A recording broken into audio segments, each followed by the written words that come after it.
gentlemen, the Russian aggression in Ukraine has completely changed the security and defense landscape in Europe. This war has not just opened our eyes to the need for Europe to step up, but also to look to the future and the skies for evolving areas that will have an impact in our ability to keep citizens safe. Industry remains important, even more than important, central in this discussion. And we are very pleased to be working with ASD, the Association for Security Defense Industries in Europe, to make this conference as targeted as possible to the solutions Europe can bring forward. So whether the panels will be looking at space, cybersecurity, hybrid threats, maritime routes, decarbonizing defense, or critical infrastructure, we count on your engagement throughout the day to bring back all what have been said to your work, your research, your community. Allow me to extend a special thanks to those joining us today, with a note that due to unexpected matters, well, to be fair, not completely unexpected, both Ukrainian Defense Minister and Commissioner Breton will be joining us via pre-recorded message. But we are very happy to be welcoming in person High Representative Borrell, Admiral Bauer, Vice President Skinas, Michael Johansson, General Graziano, and many more CEOs, officials, and civil society. And thank you very much indeed to all of them to make this day possible. Please also send your reactions on social media using the hashtag EDSS2023. Now I'm honored to be yielding to our co-organizer for the summit, my friend Jan Pied from ASD, who has been central in putting this whole day together. I wish you all a fruitful debate, and Jan, you have the floor.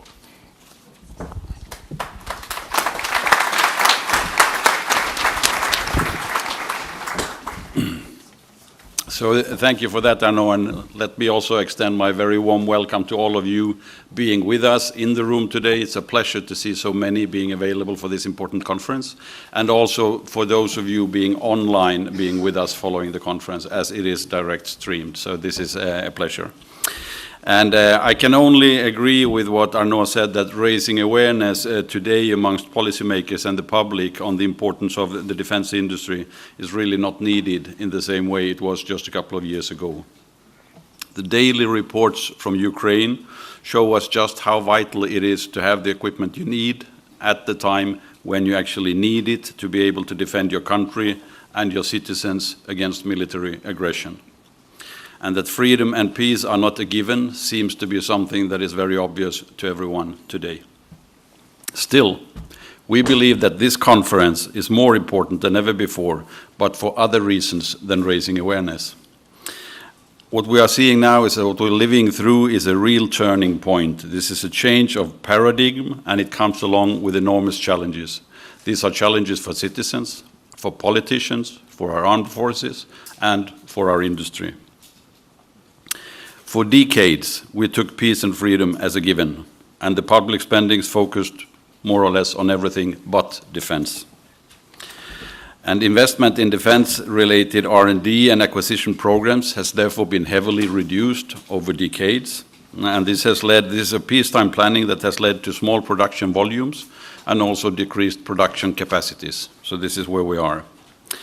Now, warning signals were there, Georgia 2008, Crimea 2014, but to be honest, most of us didn't really want to see those signals. It's true during this period that NATO fixed its 2% target. It's also true that in some member states, the downward trend on defense spending actually came to a halt. But to be honest, in the western part of Europe, very few of us could imagine what was about to happen on the 24th of February 2022. A full-scale military aggression against a peaceful neighbor, high-intensity warfare, war, and war crimes. And out of the sudden, we must now catch up. We must revise our well-established processes and habits, and we have to do this fast. In fact, we have to do it very fast in order to be able to enable to our armed forces to protect our own territory, to support Ukraine in defending its territory, and thereby also defending our security and our values. And it is this kickstart that is an enormous challenge for us. It raises many very important questions, and these are the questions we want to discuss today. The ramp-up of production, technological superiority, hybrid threats, cybersecurity, protection of critical infrastructure, space, all of these are issues of utmost importance, and they deserve an in-depth public debate. And that's why we were happy to team up with EBS to arrange the Defense and Security Summit this year. So that's all from me, wishing you all again very warm welcome, and we will now start the conference. And this we will do, as Arnaud just said. Unfortunately, Commissioner Breton could not be with us, but he has delivered a recorded message, and I think we will start the conference by playing that video. So welcome everyone again. Ladies and gentlemen, I'm happy to address you today in this critical juncture. I am only sorry that I cannot be there in person, but I know that DG DEFI is well represented at this event today. Russia's war of aggression against Ukraine has radically changed the security environment in Europe. And Europe has been at the forefront in unity and solidarity with Ukraine, supplying defense equipment, demonstrating the usefulness of the European Peace Facility. Of course, we do not lose sight of the mid to long-term enhancement of our defense cooperation, which is more important, of course, than ever in these new geopolitical realities. And as a result, complementary to the urgency of the support of Ukraine, Europe has also developed its own defense doctrine with the strategic compass. And we operationalize this vision on cyber with, for example, the Cyber Solidarity Act, or on space with the new constellation IRIS². And of course also with the implementation of the European Defence Fund, investing roughly 1 billion euros per year in developing state-of-the-art union capabilities for the long term. Allow me, however, to focus on the most urgent issue we are facing today. The commitment to deliver 1 million ammunition for Ukraine within 12 months. Artillery ammunition, tanks ammunition, or missiles. European defense industry must now move into a war economy mode. To achieve this, together with High Representative Josep Borrell and the Defense Minister of the 27 Member States, we have defined a 3-point plan. First, continue to release Member State stocks by mobilizing 1 billion euro from the Peace Facility. Second, purchasing together through joint contracts, again, 1 billion euro from a Peace Facility of ammunition. And third, ensuring the industrial ramp-up, because we know that placing a contract, even a joint one, is not enough to ensure delivery on time and in volume. It is in this context that I initiated a tour of the ground to get a good understanding of our actual Europe's industrial capacities. My main takeaway is that we have a real production capacity in Europe, but it needs to be ramped up and faster than the current plans I have heard from the industry so far. But I'm confident that within 12 months, with the right support, speed and mindset of our industry, we can increase our production capacity to 1 million rounds per year in Europe. And to help achieving this objective, I proposed last week a new initiative, the Act in Support Ammunition Production, or ASAP, to support ammunition industrial production based on 2 pillars. First, a program of 500 million euros to directly support industrial projects enabling the European industrial base to be ramped for finished product and also, of course, supply chains.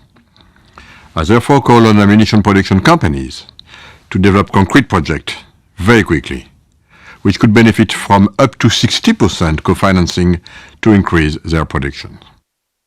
We also are clear that if member states want, they can use cohesion funds and RRF funds to support directly these projects.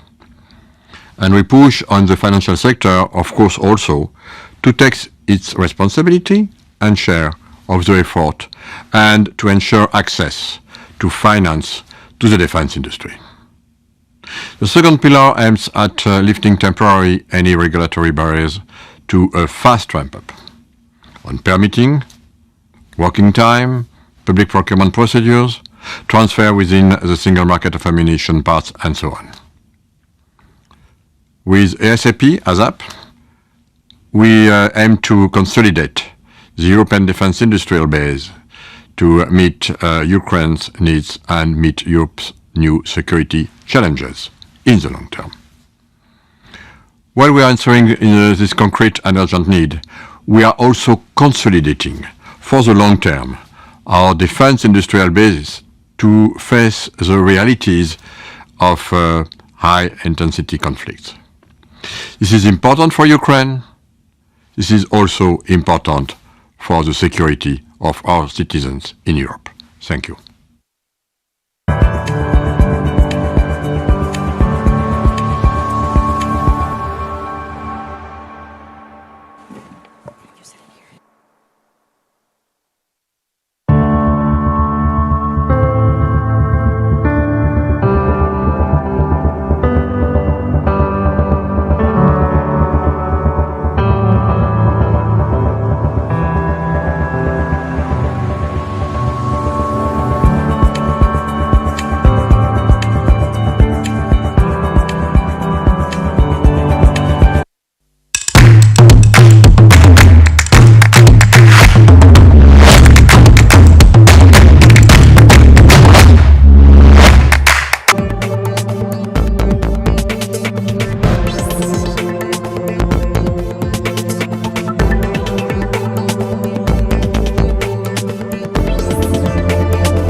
New reality since Russia's full-scale invasion of Ukraine in February 2022. Many believed that wars of this scale were no longer possible in Europe. Some European armies were disarmed, de facto in exchange for Russian gas. Defense needs were sidelined. The United States became the main security donor for Europe. Concomitantly, Europe developed a critical dependence on Moscow. In this new reality, a year into the big war, last month the UN Security Council was chaired by a representative of Russia, a terrorist state committing full-scale aggression and the genocide of the Ukrainian people. An arrest warrant has been issued for the Kremlin leader for the crime of kidnapping thousands of Ukrainian children. Nevertheless, Russia holds the right of veto in international affairs. It is a brilliant illustration that the UN mechanisms in their present form are not matched to the global security challenges. Furthermore, the OSCE has disappeared off the map of the security architecture. Finland's accession to NATO has de facto put an end to the history of agreements based on the 1975 Helsinki Act. The Kremlin has also resorted to open nuclear blackmail. This is the final nail in the coffin of another component of the global security architecture, nuclear weapons non-proliferation treaties. In terms of threats, what do we see in the medium and long-term perspectives? First, according to the NATO Madrid Summit declaration, the Russian Federation is the most significant and direct threat to the allied security and to the peace and stability in the Euro-Atlantic region. This threat is here to stay for years, and it needs a proportional response.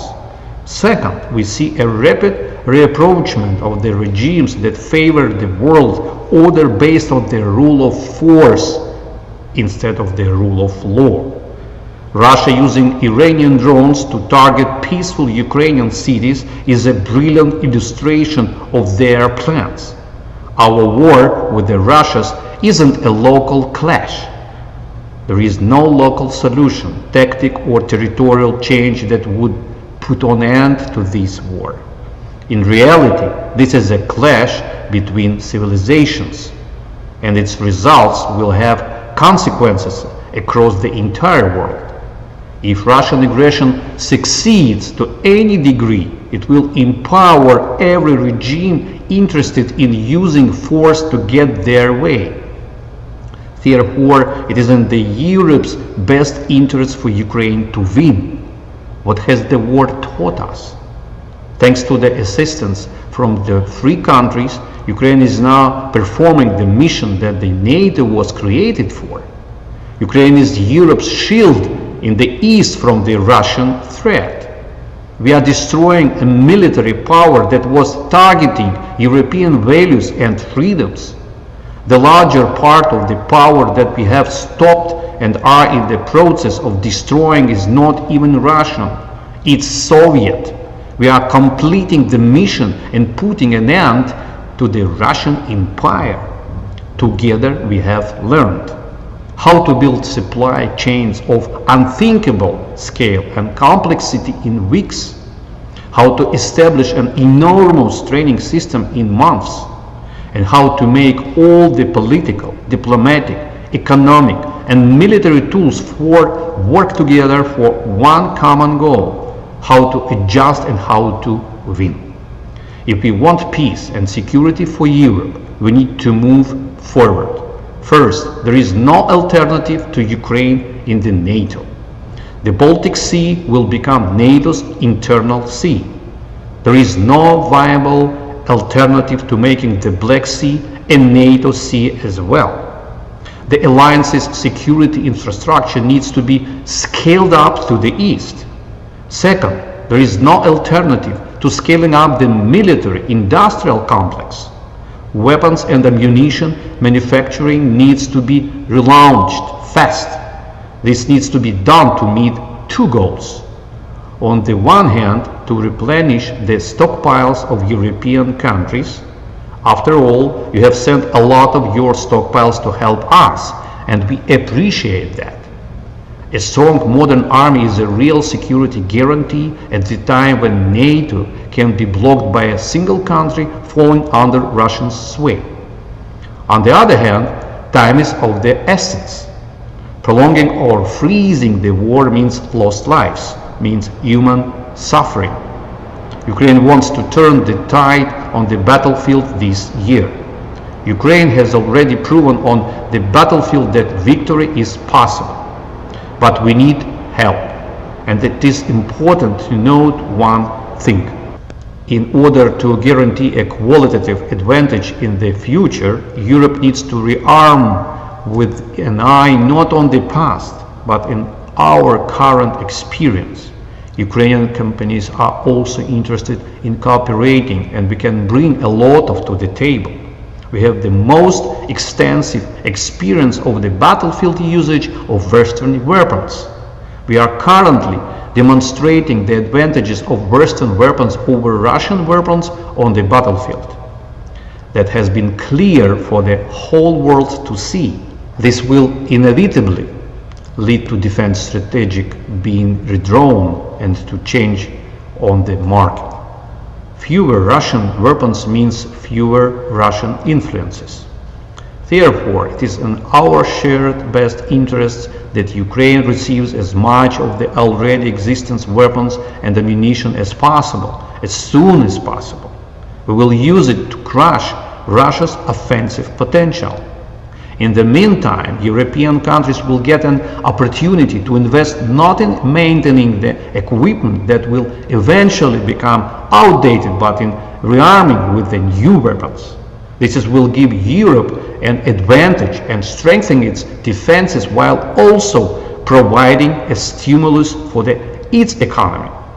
I am certain that this message needs to be heard at the level of pan-EU institutions and delivered to individual governments and nations. Thank you for your attention. Slava Ukraini! Okay, well, that was... Go for it.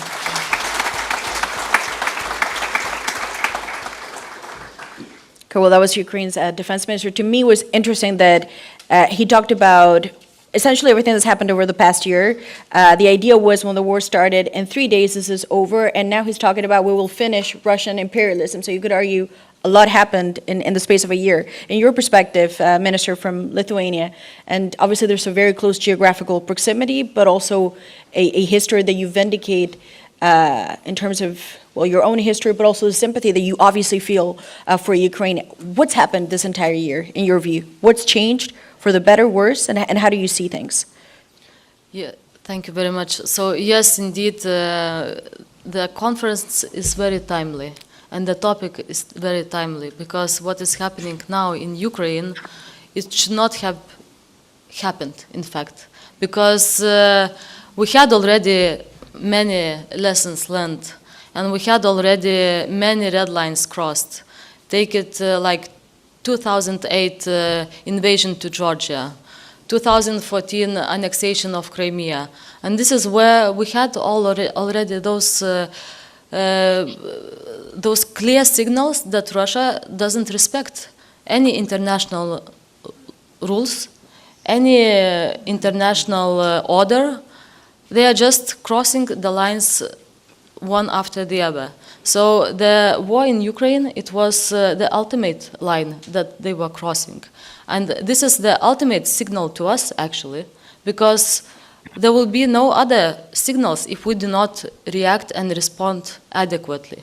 And what we are doing now, this is a very positive way of responding, because the increase of the defense production, the increase of the financing of the defense sector, the increase of the funds that are going into defense, this is all very positive, because this is how we need to react. This is how we need to send the signal to our adversary that we are ready to be equal, let's say, in equal competition with them. Because we are living in the world of the strategic competition. And in this world, we need to show what is our position and how we stand.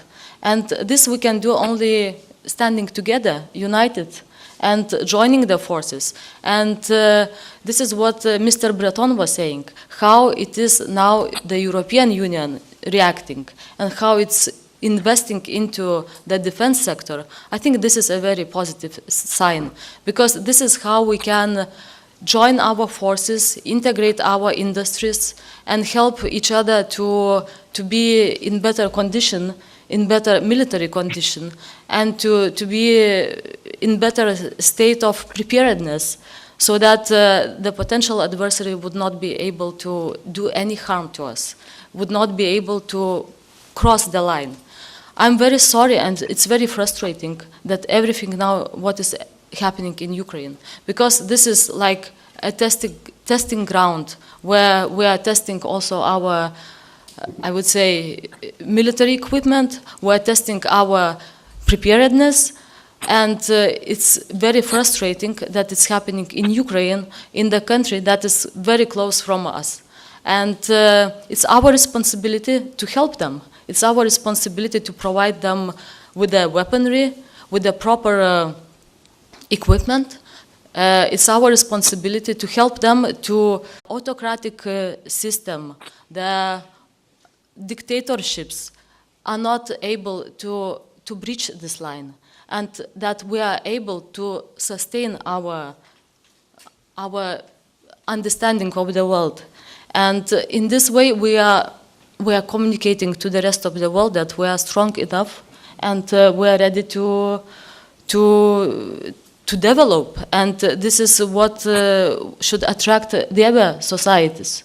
And you mentioned a key word, which to me is existential.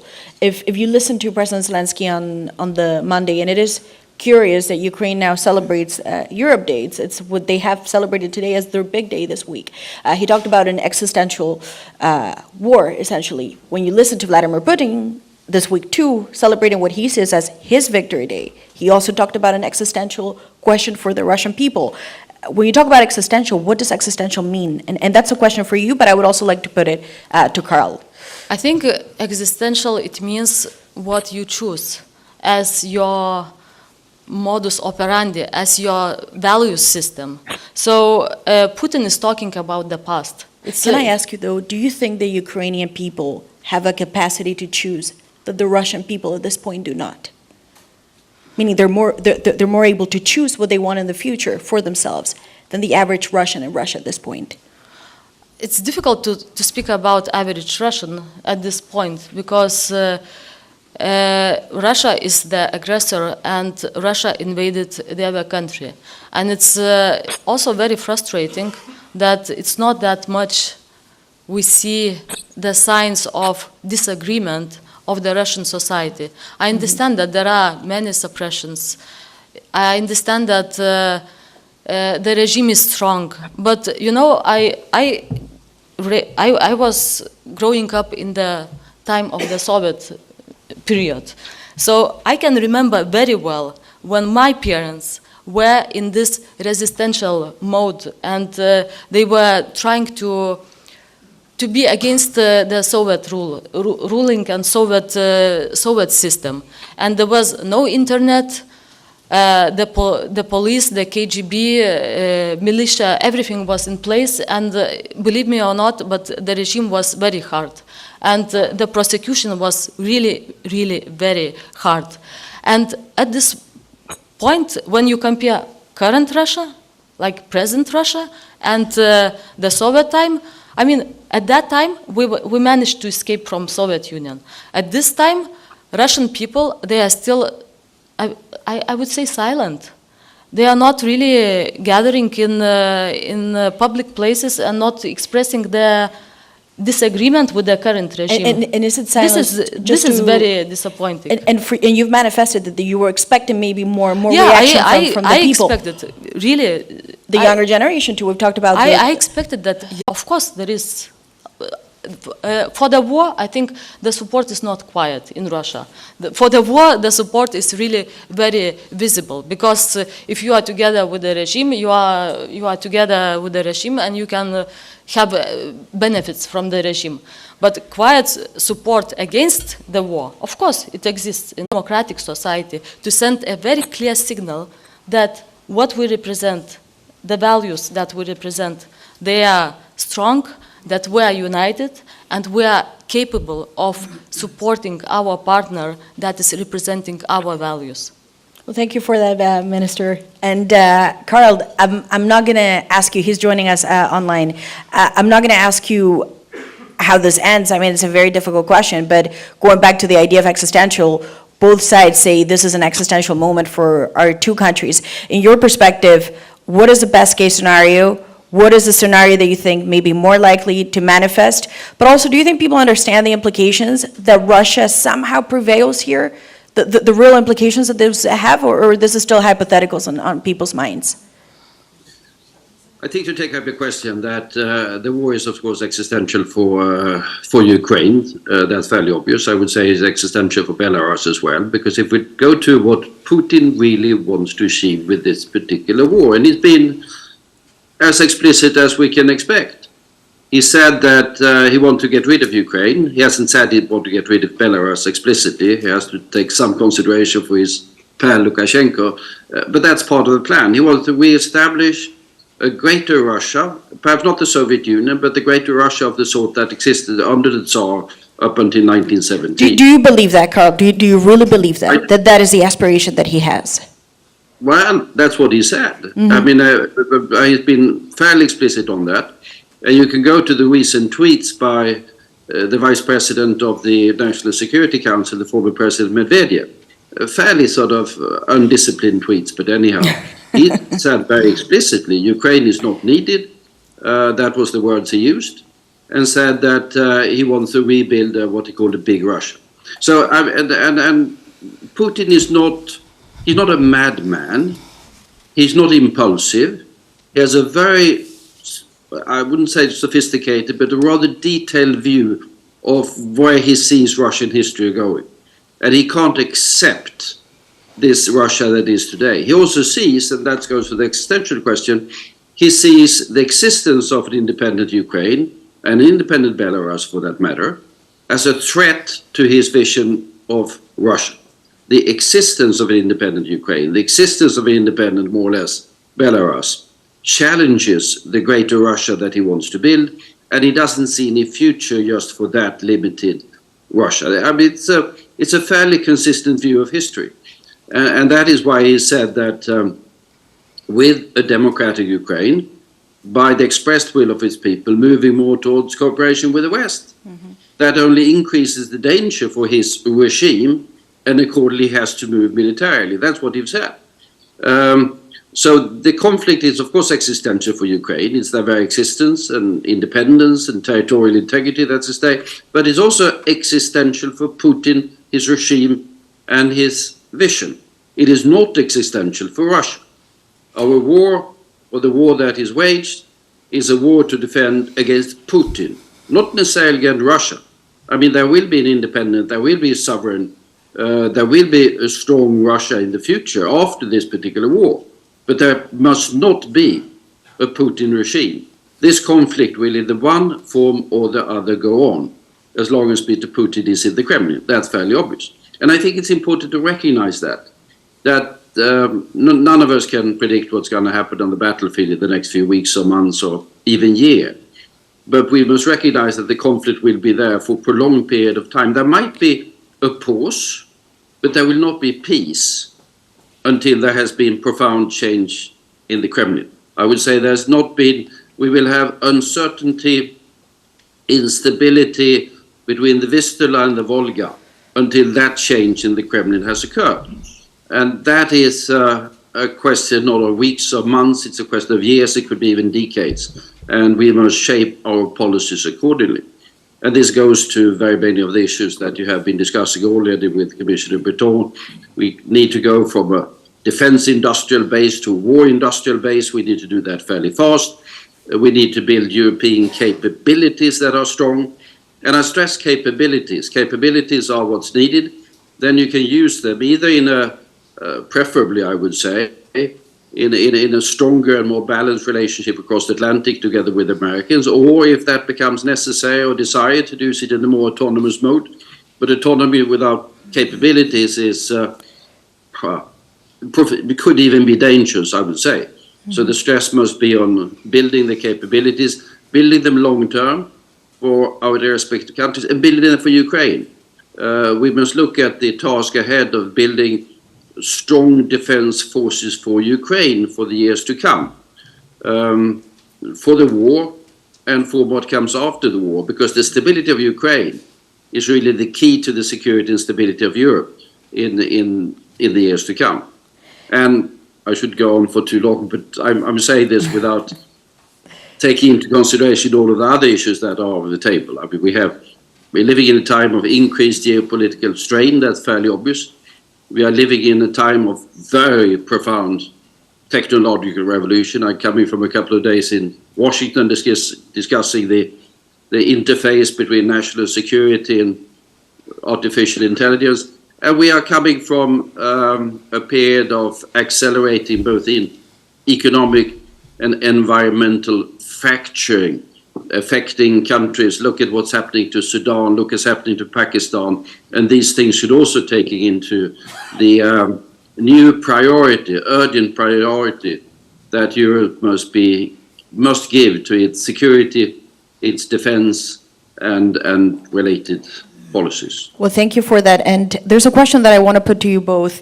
Well, for the minister, obviously, because your country is going to organize the NATO summit that will happen in July, but also for Karl. You talked about it is existential for Ukrainians. You also talked about the security component of this. The Ukrainians say they want to join NATO, that they see this as, well, the ultimate safety. If you're not in NATO, you're by yourself, and then you depend on what other people want to give you or do for you. In your view, what are you expecting will come out of this NATO summit? And is it fair to talk about the idea of Ukraine joining NATO, create a roadmap? Or actually you look at it and you say, this is a country at war, this is premature. Weapons, yes, but something beyond that, it's not very realistic. How do you see it? For Karl first, and then we'll go to you. Oh, okay. Well, start in Brussels. You want to go first, Minister? I can. Yeah. Go for it. I do hope. First, I would like to say that I do hope that Sweden will become finally a member of NATO. Do you think it will happen in July?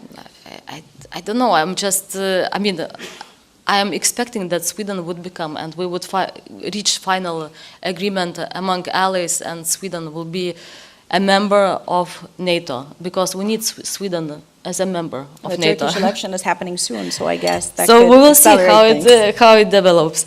And secondly, in regards of Ukraine, if it was my personal decision, I would say Ukraine should be already a member of NATO, because Ukraine is already showing all the possible and impossible capabilities as the country that is fighting against the enemy with all the force and using all the newest technologies, able to react properly, able to reorganize the militaries.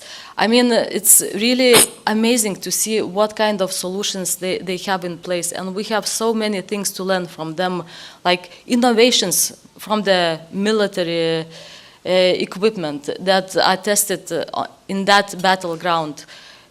These are amazing things that they are doing. But, of course, it's the alliance of democratic allies, and we will see what comes out from NATO summit. But I do hope that there will be some very clear way forward how Ukraine would become a NATO member state. And that's also what Ukraine hopes, that it's not just an abstract now, but actually a more detailed. I do hope that it will be not abstract.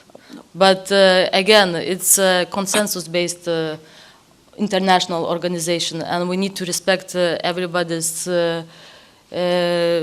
opinions. So we will see how it goes.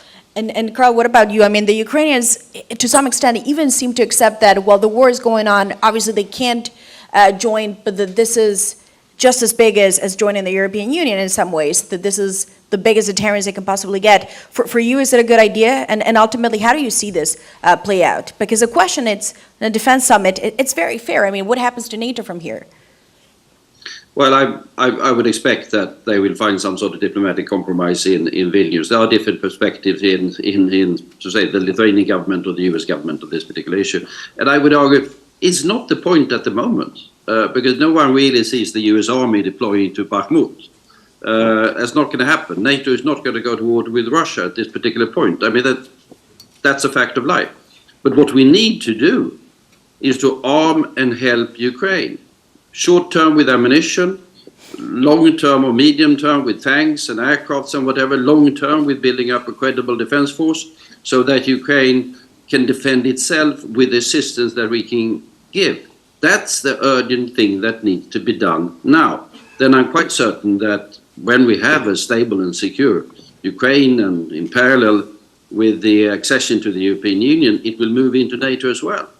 But for the time being, I think they should focus. I hope that one will find a diplomatic compromise and then focus on the issues that are really relevant and really important in order to defeat Putin. That's the issue at the moment. Well, thank you so much for that. On that note, unless you want to add something, Minister, very briefly. No. On that note, we're good. Thank you. We've had the 2 points of view. Thank you very much. Thank you to both. Carl Bildt, who joined us remotely, but a friend of this conference, and we hope to see him very soon here in Brussels. And of course, Minister Tugate, thank you so much for joining us and your time. Thank Appreciate you for it. moderating this panel. Thank you very much. A round of applause for the two. Thanks. Thanks.